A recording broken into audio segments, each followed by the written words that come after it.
Good afternoon. Happy Monday. Welcome back to the B&H Virtual Event Space. You're here for the Passionate Photographer Critiques. I welcome back, as always, the passionate photographer himself, Steve Simon. Steve, what's going on? Hello, Derek. It's great to be back talking about some of our favorite things, which are photography.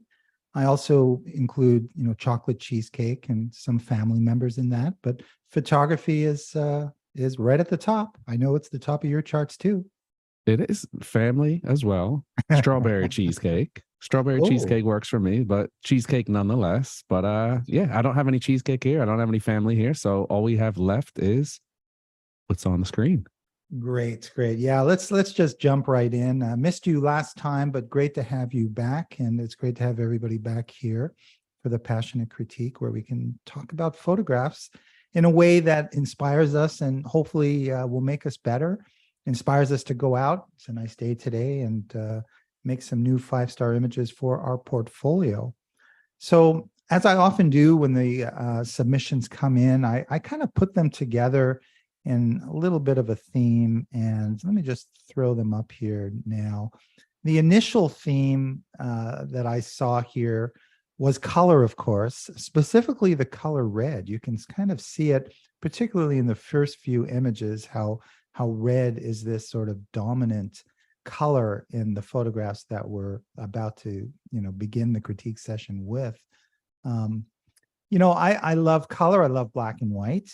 Color is arguably harder to do. And by do, I mean, to be successful as a color photography, as a color photographer, I think a lot of it at the highest level has to do with the light that the color is captured in, as well as the post-processing. I mean, we say it and we're a little bit of a broken record. Do they have records anymore? I think they still do. Actually, records are cool again.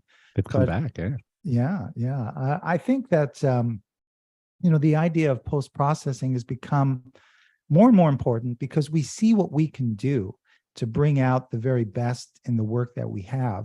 And I'm a Lightroom guy. I know you are too. And there's a lot of great post-processing software out there. But Lightroom, for example, just had another update. And man, they just keep getting better and better. It allows us now to really kind of do everything we need to do without having to side trip to Photoshop, for example, for the most part. And we could really sort of bring out the very best in the images that we make. So these first few images are color, which we're going to talk about. And as you can see, the idea of red is something that I saw very clearly in these first few photos. I don't know, Derek. I mean, do you ever in your, I know you do street, but I know you do other kinds of things. There's a psychology of color too. If you kind of dig into that, you kind of realize that certain colors have certain attachments. And again, that changes with, your cultural upbringing. But red is a very sort of powerful color. For me, when I created my brand, The Passionate Photographer, red really kind of underscores passion. It's a very powerful color. That's why stop signs are red. Do you take into account, when do you take into account the actual colors? Do you create images with color in mind sometimes, Derek, in the work that you do? Every single time. One of the Really? biggest aspects of my work is recognizing color theory, knowing when color is distracting, knowing when color enhances, and knowing when black and white is the obvious choice. Mm-hmm. Mm-hmm. Yeah. So, it's funny because we often look at the images and we say to ourselves, okay, if we make it black and white, sometimes it's a stronger image because the content's more visible when the color is turned into various tones of gray. But in this particular image, in looking at the silhouette behind the literal curtain here, it creates a real kind of mood. And, it really could be any color, but somehow the color red, I think, emphasizes, a lot of things might come to mind. I mean, the red light district, red, passion, love, the fact that there is a curtain there. We can't really see what's beyond the curtain. It looks as though, and again, for a successful silhouette, it has to be kind of obvious. And I think it's quite obvious. It looks like a human. It looks like a man, I venture to say, but again, you could be wrong. And it looks like they're smoking. That's what I see when I see this, although it's not absolutely clear in terms of the way the hand is there. But so it's a very kind of moody and simple image, but it evokes a lot of imagination, at least for me. And what are your thoughts on this one? Yeah, I get drawn to the gesture, which I think the gesture is very strong in this for such a minimalist photo. What is the person doing? It escapes me. I don't know. At first, it's like, are they taking a sip of something? Are they biting something? Are they smoking something? I can't tell. And as we often talk about, there's times when mystery intrigues us and it makes us want to know more. And there's times when it's off-putting. And I think this is the former. I think I'm intrigued by the mystery. I want to know more. I like this very mysterious look. And it's one of those images that we often talk about, Steve, where technically it doesn't have to be, the silhouette doesn't have to be super sharp. And I think it actually works better where it looks like it's slightly out of focus or slightly blurred. Looks like the focus point ended up being on that curtain or whatever it is there, that whatever's veiling the left side. I think it's nice altogether. I mean, it serves its purpose. It's kind of calming, and we don't always use that for red. I know I turn on red LEDs at night to kind of just, it's a nice color to take up my workspace, but it calms me in this image. Mm-hmm, mm-hmm. Yeah, and I'm looking at the image as a square image. I don't know if it was shot this way. I don't know what the motive was, if it was sort of a 3:2 or 4:3 aspect ratio, why the photographer went with the square crop. I don't really have a problem with it, but if there was more red and more curtain on both sides, I think that might be even more interesting. Or maybe they had to crop it to exclude something that was very distracting, takes away, or had nothing to do with the mood created with this particular crop. The other thing too is at the edge of the frame, you can see a little bit of a window of red in the bottom right corner. Sometimes it's nice to have a little that white, a little bit more on the right, just to separate that the silhouette from the rest.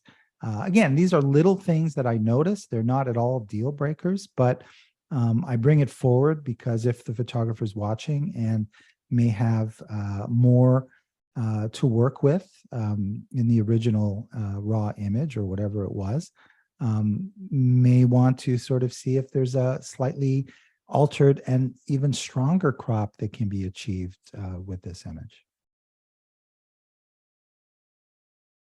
Okay, well, here we go. Again, kind of a minimalist view here. Looks like the Guggenheim. Now, I haven't been to the Guggenheim in a long time, but it is such a wonderful piece of architecture that is a gift to photographers and visual artists when they go in there and are maybe inspired by the architecture itself beyond, the art living within the architecture. And here we are creating art in a place that, shows off art.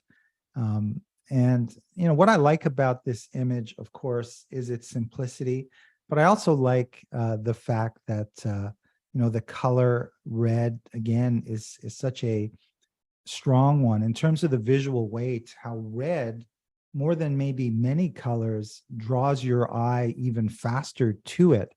And I think in combination with the slightly off-center placement of this person, checking his cell phone, an everyday kind of what has become an extremely mundane looking scene. But I almost sort of see the red as a heart, and I almost sort of see his arms kind of forming a heart. Again, that's me being optimistic in a fragile world, but I like that. And the only thing I would sort of say would be I might, desaturate some of the yellows and the orange here, just to make those colors a little less, to lower their weight. so that the red stays, even stronger. And you're not just suddenly drawn a little bit to this sort of dark orangey yellow here. But I like the composition, and I like the image. Yes, I agree. There's one little thing that keeps pulling my eye, and it's the top right quarter. That little dot up there, right there. For some reason, it just draws my eye. Again, small potatoes, but that's why we're here, to point little things out, because you never know who's going to be looking at the image, and you never know who's going to be distracted by even the slightest thing that you might not even call into play. Again, it always opens up the conversation. What do we remove? What do we not remove? I think that's an easy removal. It's not a photojournalistic piece. This is more of like a fine art kind of, I guess you would pair it off over there. The other little thing is, I might try to center him up a little better. When things are off center slightly, it drags your eye even the slightest bit. And it looks like this is not far off, but it is something that does pull your eye in. And even just the slightest little bit of taking something, when you're looking at the amount of images that I'm looking in, it's like it's inherent, it's second nature. Those two things jump out immediately at me. And now there's minimal distractions. I do agree with what you said, Steve, with the orange rust brown color down at the bottom. Yeah, maybe desaturate that a little bit, and it would draw more to just that pop of color there. But overall, nice framing, nice images. It's so much fun to shoot at museums and to turn the actual venue into a piece of art as well. Yeah, if you want to see some great museum photography, take a look at some of the work of Elliot Erwitt. Some of my favorite museum shots were by him, just because of the great humor he's able to convey, and that's not always an easy thing to do. But he finds it everywhere he looks, and particularly I'm thinking of a couple of the museum images of his. I know you mentioned that this isn't particularly a photojournalistic image, but for me, all images are photojournalistic. So I'm hesitant to sort of say, you can use your cloning software to remove things from a photo if primarily what you do is capture sort of the real world, cropping, of course, manipulating, but not necessarily changing things within the sort of pixel makeup of the image. And again, it just harkens back to kind of my journalistic training, but something that you should think about too, because, we've seen it before. We've seen photographers who primarily shoot kind of reality-based images, but on occasion will go in and, physically remove something using cloning tools as opposed to sort of cropping something out. And when it is discovered sometimes without the photographer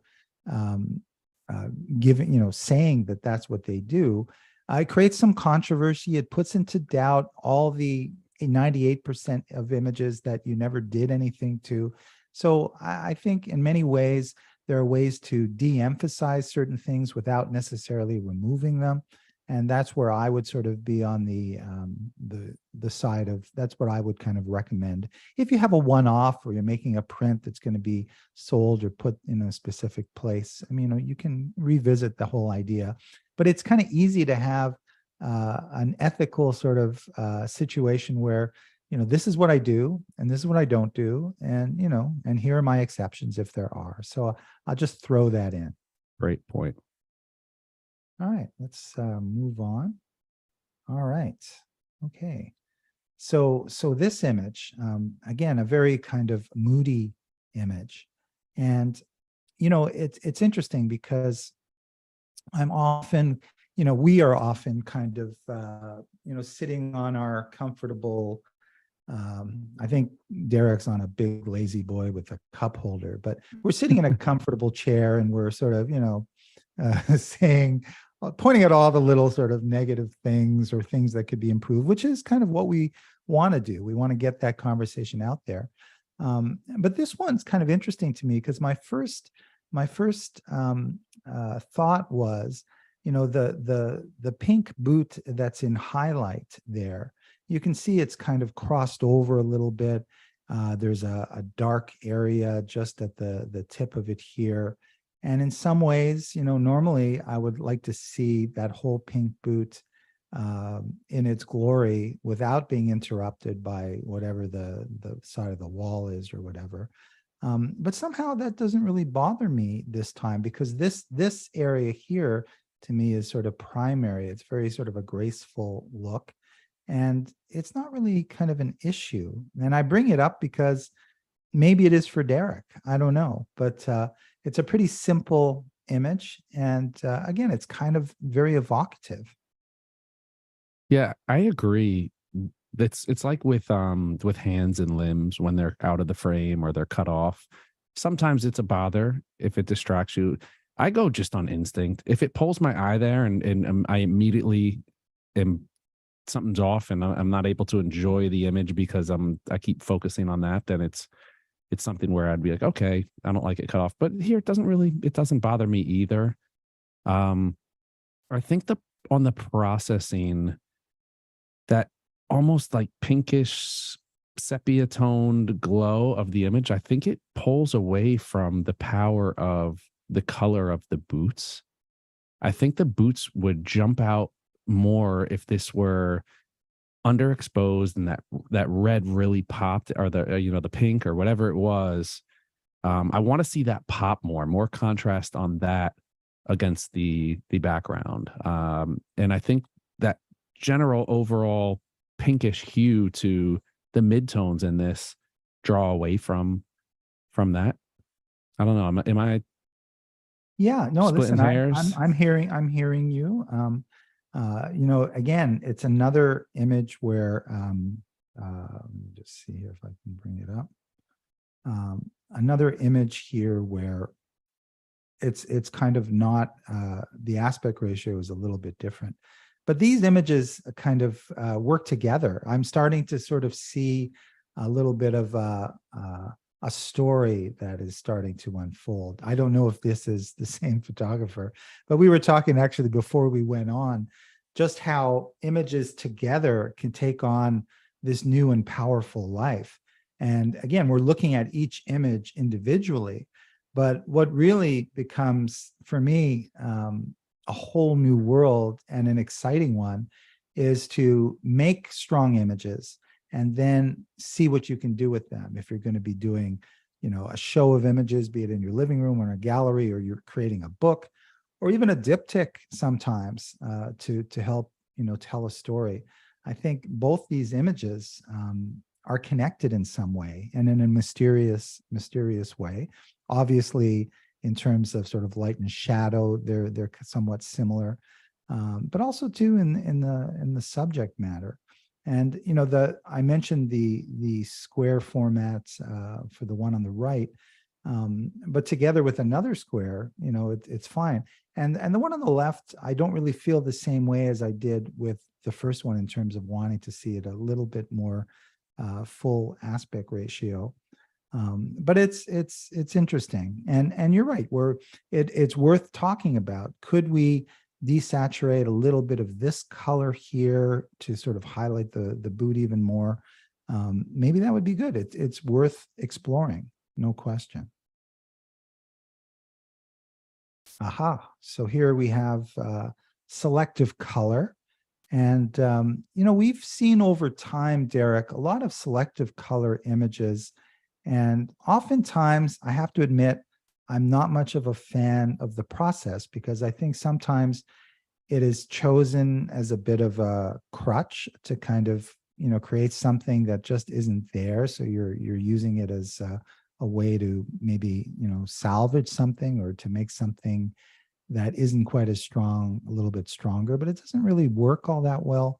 But in this instance, I think it works very well, because again, I only really noticed it as a selective color when I'm sort of isolating it now. And you can see that it's predominantly black and white, except for the lips. What's interesting is the focus is not on the background person, but more on whatever those little diamond chandelier kind of things are. And again, I think that when we talk about these images, there's a similarity of meaning or conveyance that's happening here. And it's sometimes hard to articulate, but that's why a picture's worth 1,000 words, because you don't really have to articulate. You just kind of absorb all that you're feeling when you look at an image. So I'll let you speak to this one, Derek. Yeah, I've never been a fan of selective color, but I will say, if this were a case for it, if there were a case for it, this would be it. This has the feel of an advertisement, and I think that's why it works for me.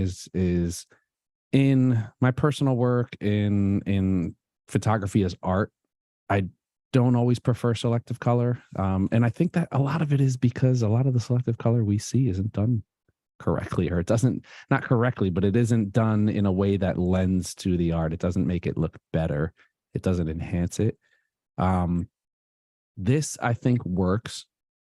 I would want to see the crystals desaturated completely as well, because I think it gets caught in that confusing area of, okay, well, it's selective color with the lips, but then if you look, there are hints of color in the crystals, and kind of gets confused whether it's a selective color piece or is it just really desaturated in certain areas.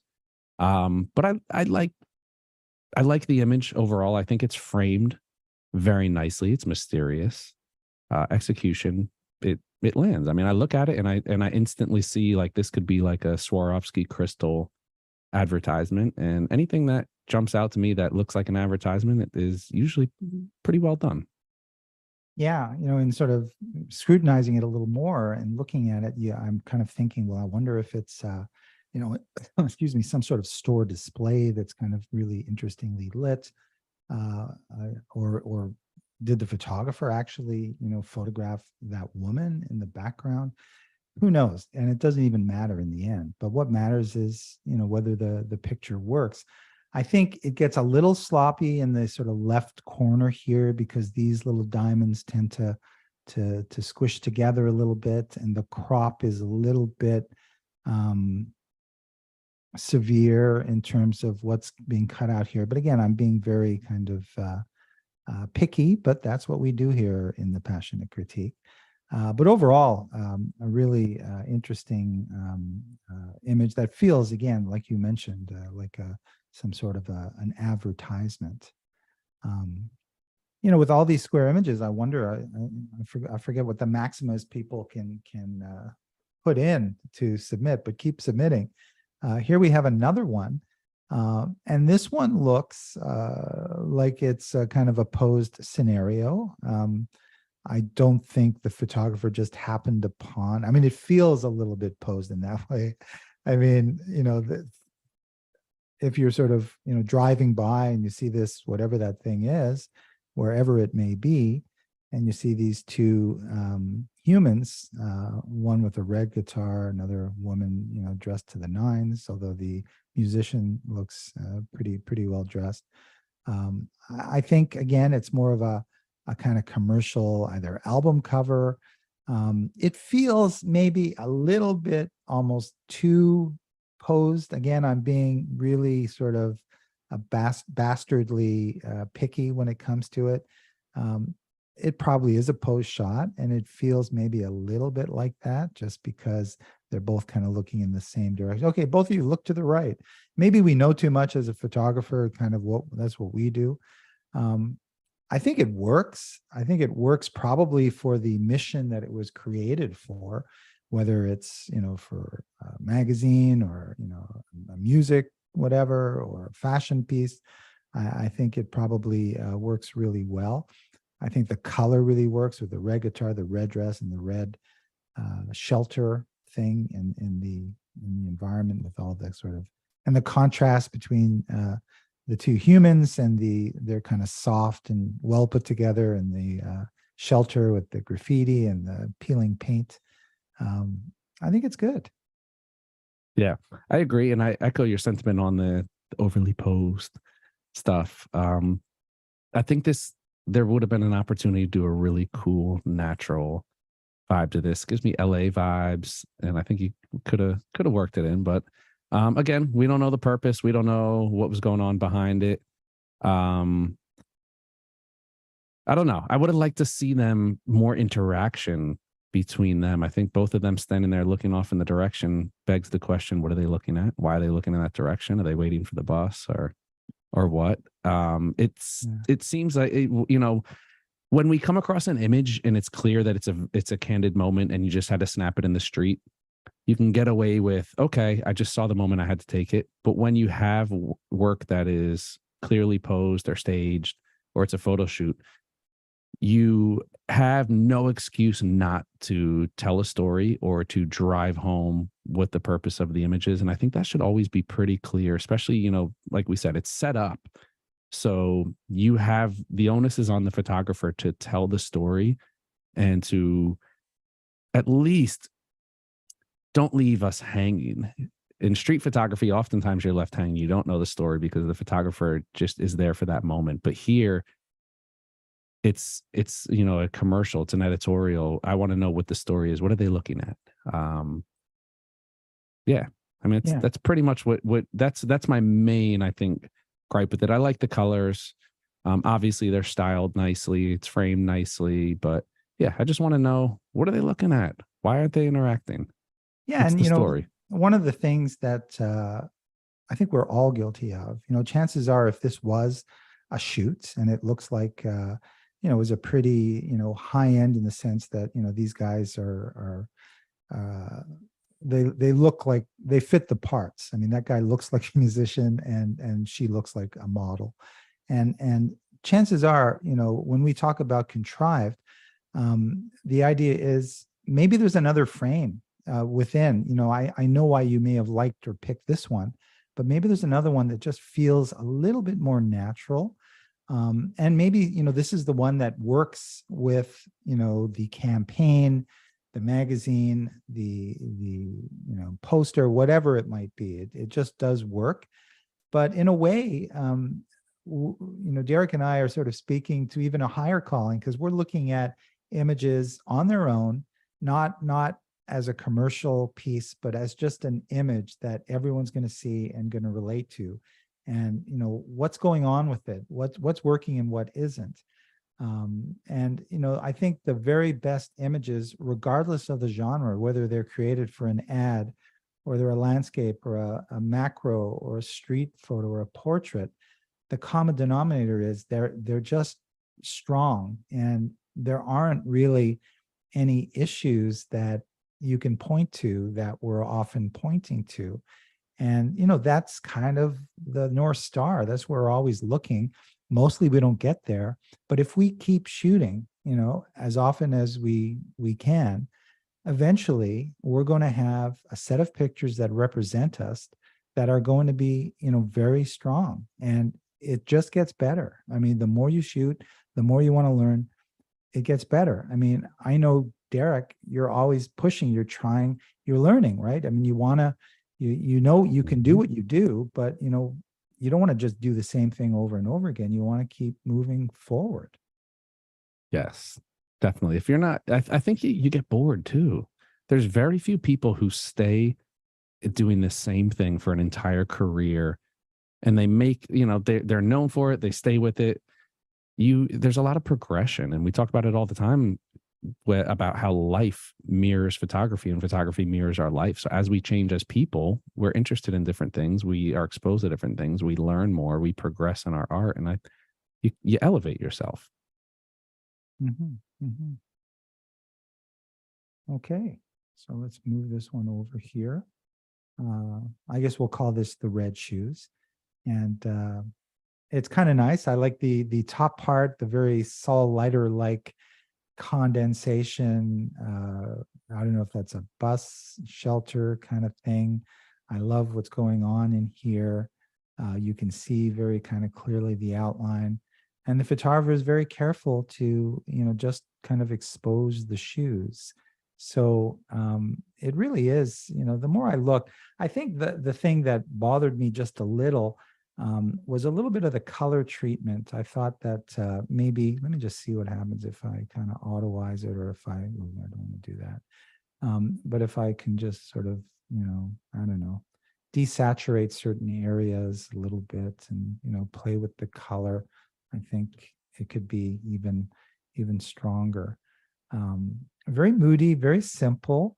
And the photographer was able to do a good job of composing this image, I think. I'll leave it to you, Derek. I'm curious to hear what you have to say. Yeah, when I first looked at it, I'm like, wait, is that just shoes sitting there? And then it's like, sometimes you look at an image and then once you see it how it's meant to be seen, you can't re-see it the other way. But it's like, I like the system of like, then I'm like, wait, condensation, there's a person behind there. Mhm. Yeah, this is one of those where I get left. It's almost like a limbo. There's certain shots I look at and I'm in limbo. I don't know if I like it, if I want to tweak something. I feel like there's just something that can be done to this to bring it out. And I feel like the color leaves me flat. The shoes kind of look a little reddish, but it's like, were they orange? And it just doesn't match. And this is one of those circumstances where I feel like making it black and white loses the image. And I feel like the color is the pop of the color is what drew the photographer. But I feel like there's just something missing in the processing as you are playing around with the colors there. And I'm just, yeah, it just, there's something, there's yellows, there's blues, there's the red and the orange. It's almost there. This is one for me that whenever I feel like that about an image, it's one that I'm like, okay, I thought I had it. It's almost there. There's also the aspect of the bottom of the bus stop kind of cuts it close to the shoes, where I just think that it's almost this is a sum of almosts. I think it was almost there on certain aspects.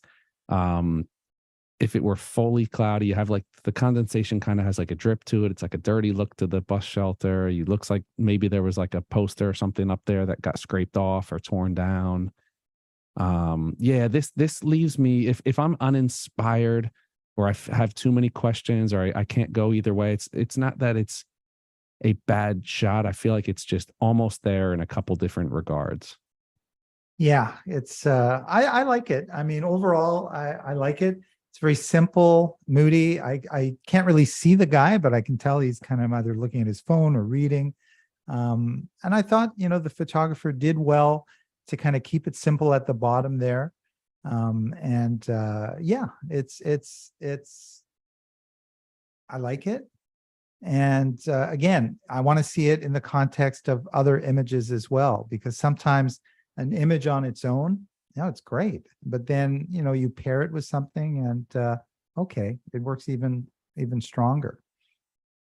So here we have I feel a kind of a sneaky image photographed on a subway, or is that a New York City subway? Yeah, I guess it might be. Yeah. I forget what era or which car it is. Obviously the camera was kind of beside the guy, and he's taking the shot. I love her kind of expression. I think it's kind of fun. I like the fact that she's wearing this bright yellow jacket, and the color is pretty vibrant. Again, from a saturation point of view, that orange is really pretty strong, and it sort of doesn't quite match with the red of the cart that she has there in a way. But again, you can maybe manipulate the color a little bit. I kind of like the voyeuristic aspect of it. And on its own, I'm not really sure kind of what to make of it. I think it works. I kind of get what's going on there. As part of an interesting series, I think it could be even stronger. And I'll maybe say a little bit more, but I'm curious to what you have to say, Derek. The first thing that jumps out is this is there's a meme out of it, and it's a New York thing of which is the best seat to sit in. So this is, in certain subway lines in the city, it has this perpendicular seating arrangement. So there's it's like a New Yorker poll, like which is the best seat? Do you sit in the seat? Does anybody sit in that seat there? If you have long legs like me, that is the last option. You will never sit there. I'll sit in the seat right to the right of her because I have my leg room. But then it's like, if you have somebody in this seat right here in the foreground, then my legs are in there. So that's the first thing. And I think I bring that up because it's relatable. So this is a relatable image to a lot of people, a lot of New Yorkers, especially for this seating layout. This seating layout specifically is like one of those, like, only in New York. Why would they put seats like this ever?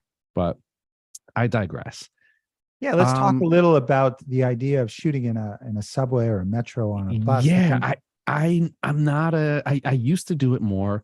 Wow. I feel like post pandemic, it's gotten even more contentious in the subways. People are more aware of personal space. Just generationally, it's so funny because I feel like I used to feel that photographing in an era where people were so used to phones, cell phone cameras and pictures in general, that it made it easier. And I think initially that was true in the cell phone camera era.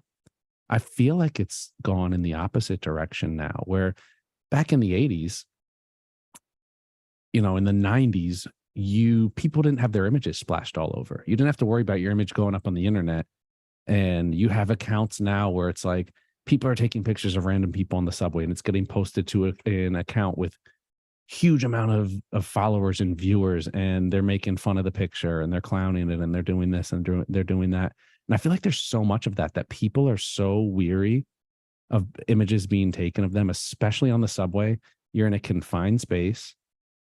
People are just generally, whenever you get people packed into a tin can, they're already going to have their guard up. They're already going to be a little, So I don't do it as much anymore. I do it on the sneak. Clearly, this looks like it was on the sneak, which getting back to the actual merits of the image itself, the composition's a little off for me.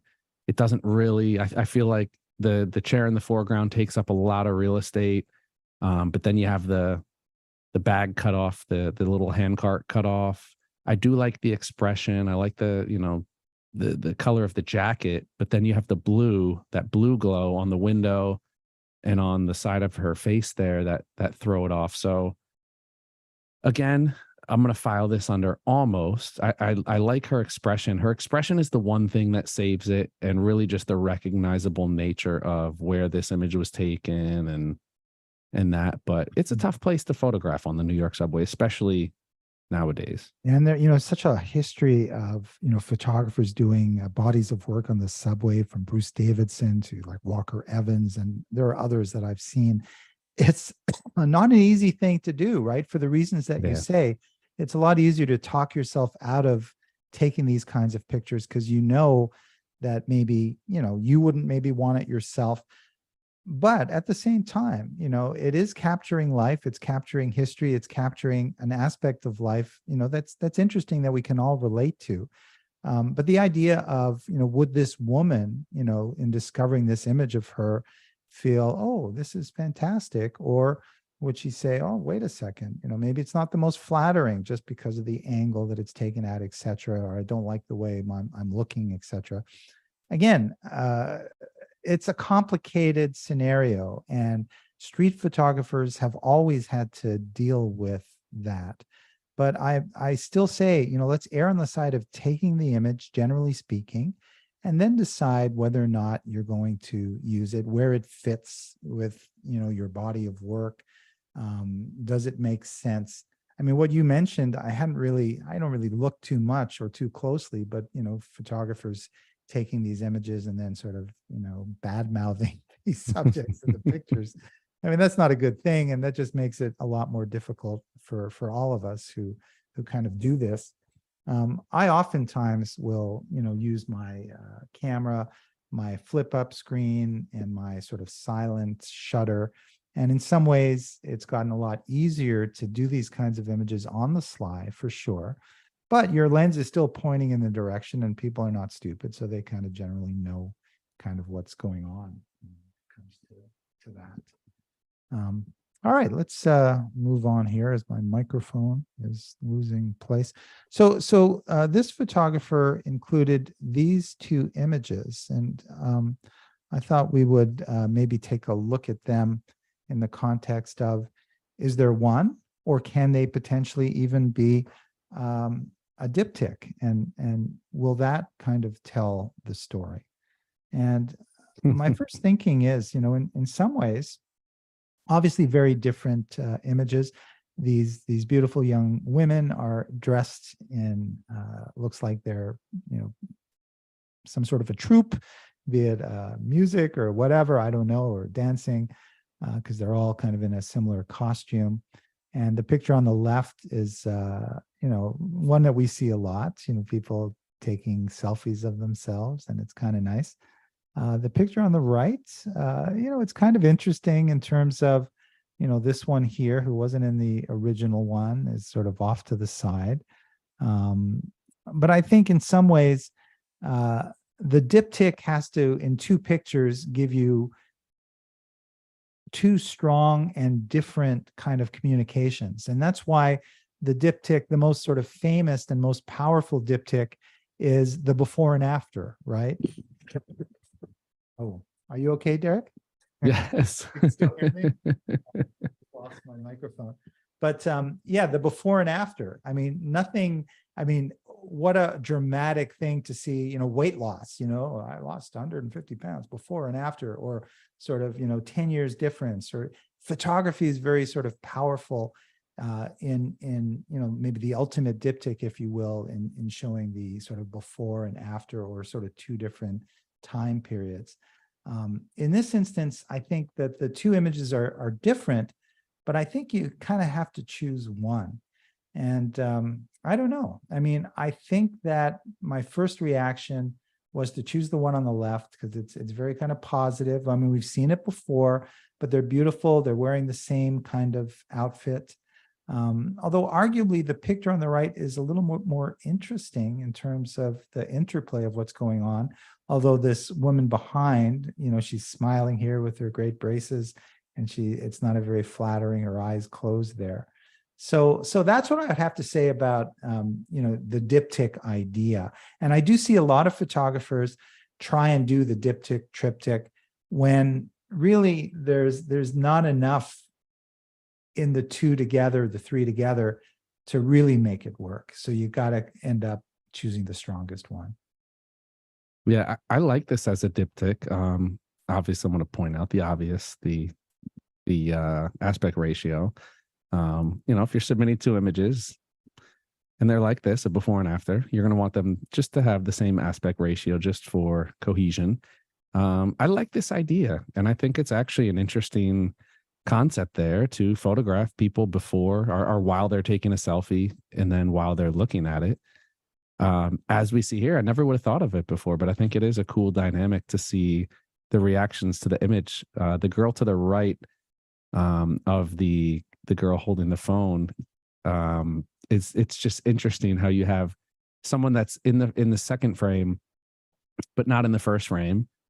And again, curiosity, why was she not in it? But then she's right there. They, kind of sad, right? Hey, why couldn't you include her? That's not exactly. very nice. And it makes you look. It makes you respond. If you feel something in an image, that's a good thing. Even if you're feeling something that's not a positive, or any kind of feeling at all. That's the way I look at images. Is if you feel something, images are supposed to make us feel something. But yeah, I like it. It's simple. I don't really want to go too into depth on the technical merits, because I think they don't matter here. I think what matters is the before and after. I think it's a cool dynamic, and I think it works. And I think this would be something, if this photographer were to go on and say, all right, well, I'm going to capture people taking selfies of themselves and then capture their reactions to it. I think that's kind of a cool idea. A great idea. I would love to see that. I'm thinking to myself, yeah, I'm going to go do that idea. Yeah, right. I'd like to do that idea. Yeah, again, I would sort of stand by my initial comment in the sense that we can see the picture that they're taking on the left, and the reaction is, for me, interesting, but a little underwhelming. If there was something that happened in the picture, someone looks weird or their eyes are closed and someone is kind of laughing, they're just kind of looking. And for me, yeah, that's kind of what they would do after they take a picture. They'd look, but their reaction is not maybe strong enough for my, I would like to see, the image on the left, I think, is a really kind of beautiful smiles. And the picture on the right, it's a little bit underwhelming in terms of their reaction to the picture that they just took. And from that perspective, I feel it's not necessarily as strong as it can be. But we can agree to disagree on that one. And people are going to make their own decisions when it comes to this. So I mean, there's another sort of set of 3 inanimate objects here, all of a similar color, as I try and deal with my microphone and call them all up together. Very different images, but I think, color kind of binds them together. Again, we have selective color in the middle. So, again, we have to ask ourselves, is selective color essentially the subject here? It's no longer really the bike itself, but it's the selective color that becomes the subject. I mean, purely visually, aesthetically, I get it. But I think in some ways, there's a bit of a higher calling when we look at images here that maybe represent you as an artist, as opposed to sort of an assignment photographer to sort of do something. I like the color. I like the degradation of the bike after probably years of use and kind of what's there. And the color is very, very prominent and powerful. But then I'm looking at the bones of the image and I'm saying, okay, well, is this, the best image of this? Is it a little bit tight in? And since you're coming tight in, maybe you need to sort of get even tighter. So from that perspective, again, it feels the selective color is really what this image is about, and not about sort of a still life of a bicycle in, caught, in an urban scenario. What would you think of this one? Remember, the other selective color that we talked about was this one here. And I think you kind of, when you sort of compare them, it's again a little bit hard to compare.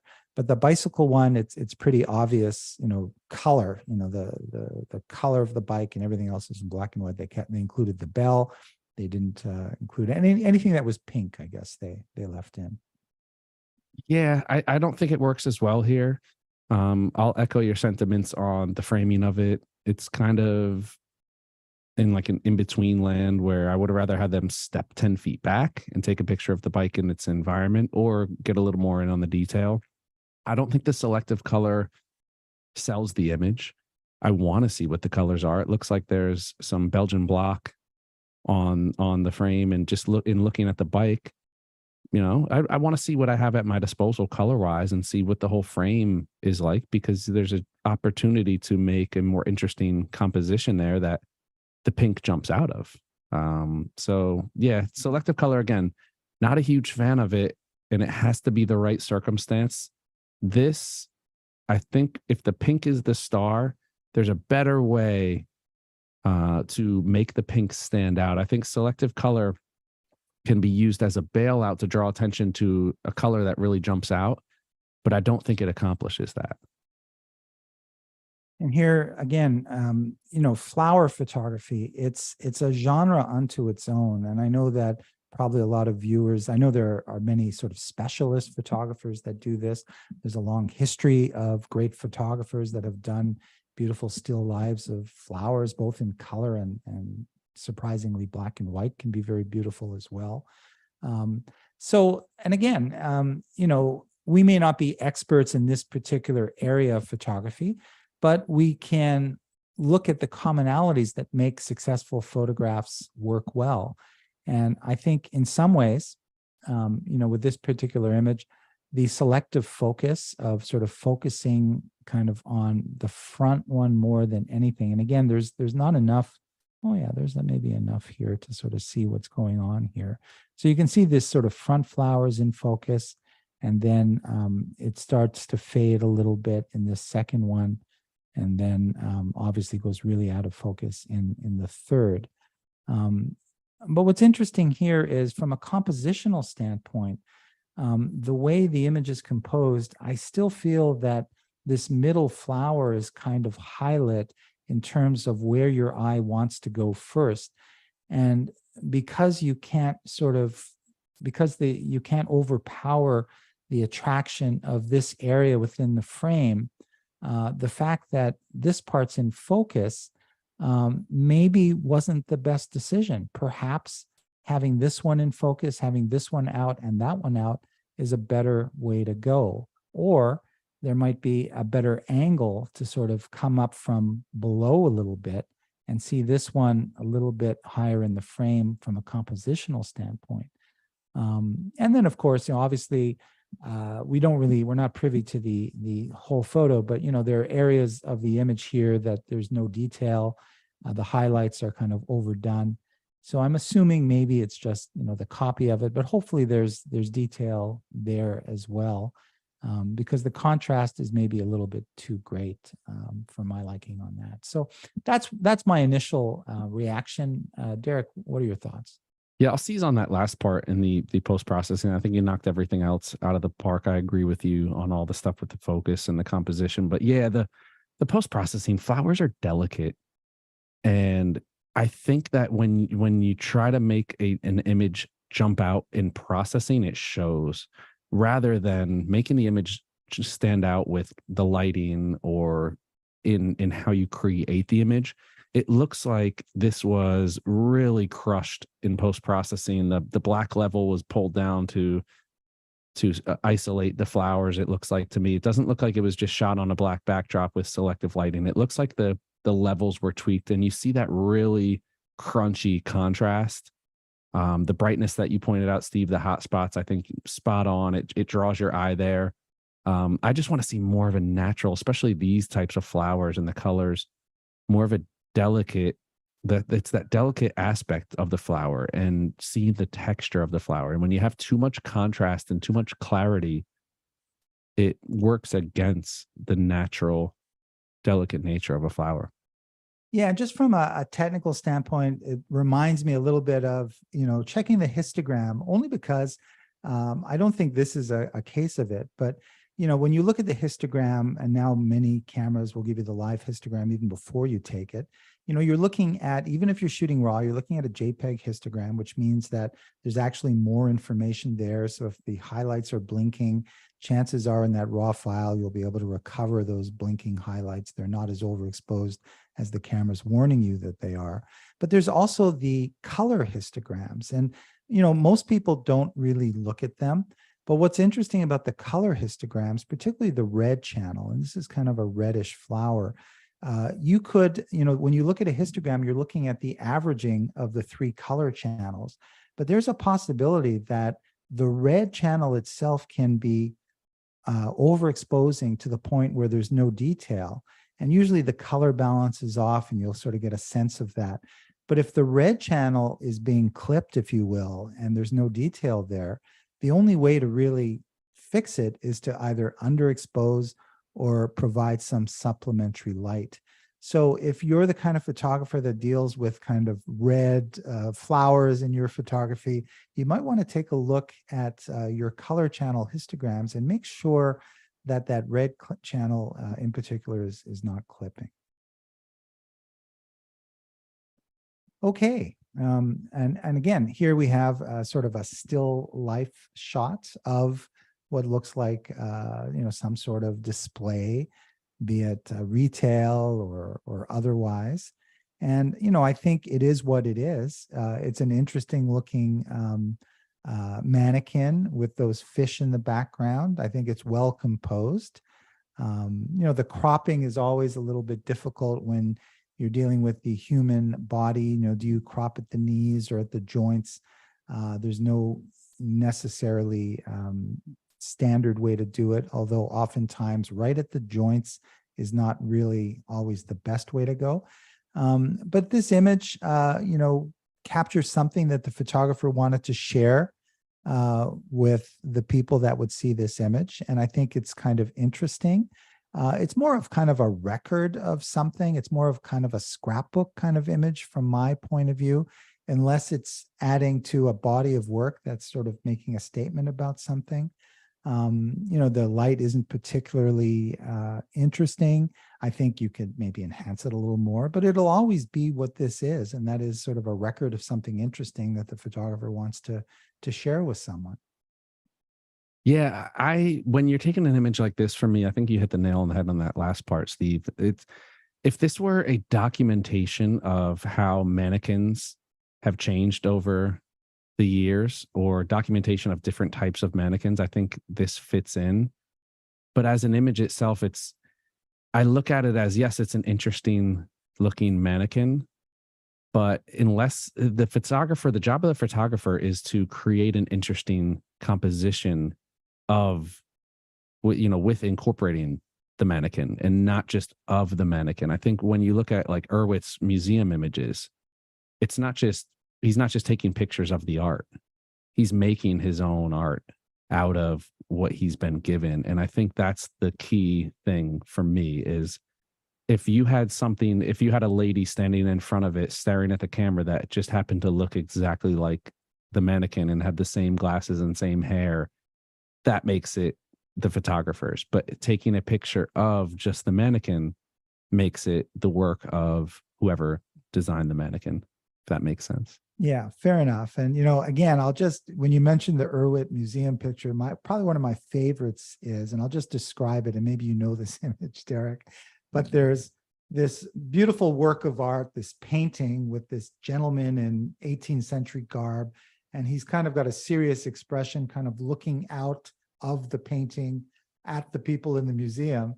And the people there's like a group of 3 or 4 people, and they're sort of squinting at what looks like a card, which probably says, oh, the original is out for, fixing or cleaning or whatever.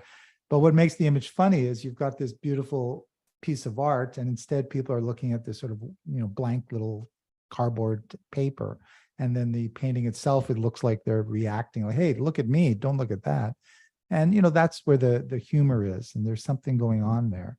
So I know we're sort of getting to the end. There's maybe 2 more color images we can talk about. Perfect. And there is this one, and there is that one, or there's this one, and there's this one. This one looks to be in Grand Central Station, a place that since I've moved out of the city, I'm spending a little more time, and I'm discovering what a fun and interesting place it is to photograph. Challenging in the sense that, the light isn't always all that bright, but there's always, amazing things going on, and a lot of, always changing people going through and in this incredible space, which is very photogenic. So this is a very simple image. You can see it's the flag, composed with some of the background of the architecture and those big stone bricks in the background. And it's simple. A flag is always a very powerful icon, and it means different things to different people in different places. But it's a very sort of powerful icon. And, I think sometimes, the simplicity of a shot like this at Grand Central Station can be very interesting, because it's no longer really Grand Central Station, but it represents something else.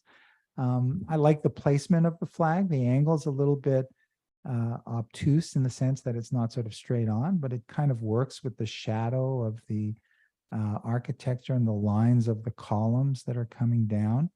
And just the micro placement of the end of the flag here, I think kind of works pretty well. So it's simple, but sometimes, simple is the best way to go. This one escapes me. I want the flag to the left.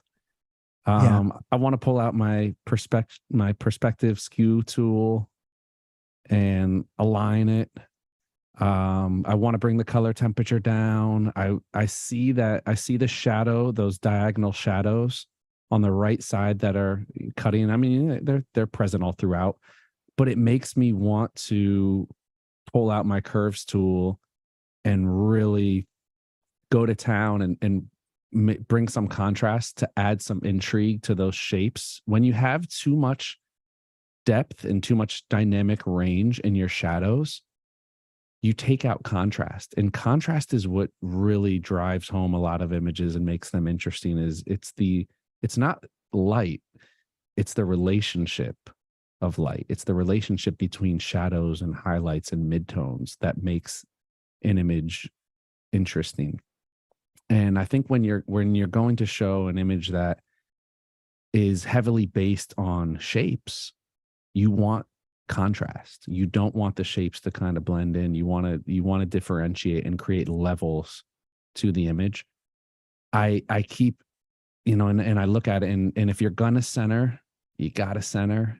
And if you're gonna offset, you want to offset. But this is one of those things that you can't really, there's no rule to offsetting. It's just kind of one of those things where the flag is read. We look at the flag and we know it left to right, right?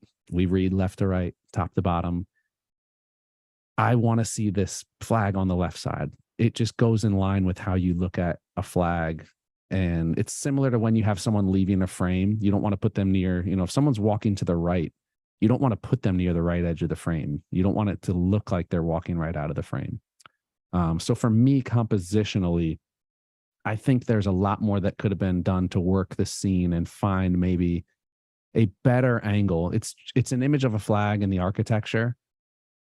That makes it so much easier to find a different angle to really tell that same story. I think the flag, in knowing this area intimately and having taken a ton of photos at Grand Central, in looking at it from the side and skewing the flag, you don't get a sense of scaling as well. That's a huge flag that hangs there and takes up that whole, that whole walkway there. I think it's such a majestic flag that hangs there because of the size of it. I think in looking at it from the other side of that main concourse and looking across and really showing that perspective with all the people walking underneath it as they walk in and out of Grand Central Terminal, I think that would have been a much better representation of the size and the scale of the flag.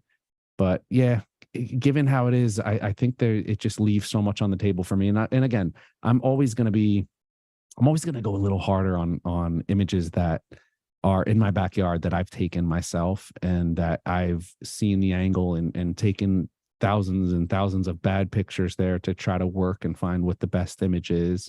I just think in Grand Central Terminal, there's so much there at our disposal that you can work to get a better shot.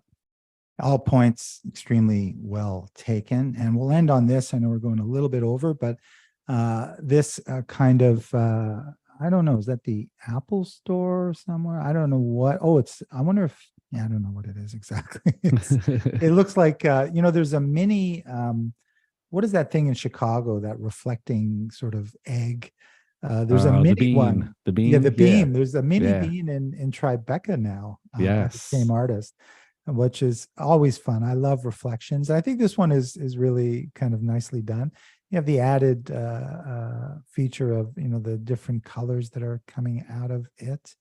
Again, the post-processing, I think there's more to be done to sort of highlight the most interesting part of the image might be this reflection in the different colors, as opposed to the pavement here, whatever that is. But again, it is a sort of architectural image, and maybe next week we'll take a look at that one, or even that one. But it's using reflection and color in a creative way. I just feel it's a little heavy on this sort of dark area because it's all very focused and is getting my attention a little bit too much. I would like to keep the attention in the most interesting part of the image, which is in here. I'll let you end off, Derek. Yes, I like this.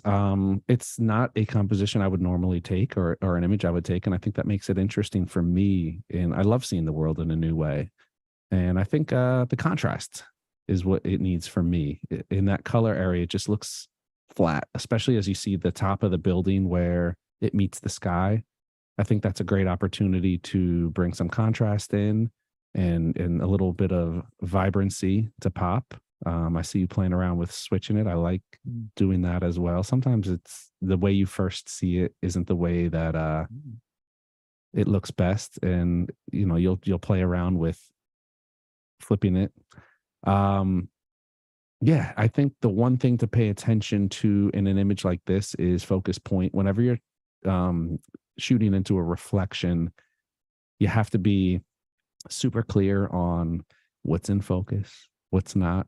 And I'll just call that out just as like a point of, not really in reference to this per se, but in general, whenever you're taking photos into a reflection, it's very easy to, you can focus on something that's on the surface and it doesn't catch the reflection in focus, and it can off put. So something to keep in mind. But yeah, I think this is an interesting composition. It's an interesting way to look at architecture and combine whatever this reflective surface is with the surrounding scene.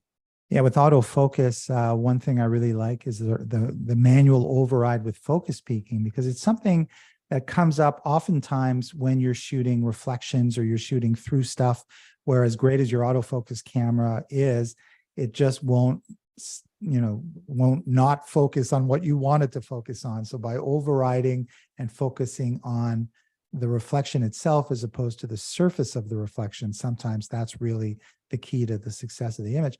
In flipping it around like this, I know this is more of a sort of standing looking up viewpoint, but I think it's more successful to me looking at it this way than it was in its original form, which I believe was like this. I think it's arguably more interesting as a kind of horizontal flip around, and it's fun to play with. But some of the things that I was talking about in terms of the emphasis of where you're looking are solved with this, because this is probably the most interesting part of the image. And by seeing it kind of instead of the reflecting way, but by moving it upside down, it arguably makes it easier to consume, so to speak, and maybe makes the image stronger. Agreed. Well, Another guys, good hour. Another good yeah, hour, Steve. thank you. Yeah, we've got more than an hour. And, Yeah. it feels more like 58 minutes. I mean, time flies It does. when you're talking about pictures. And again, I just wanted to thank LaCie and B&H, Derek and Danny for Danny ending his nap about now. And he's always there to Danny, help wake out up in case something goes wrong.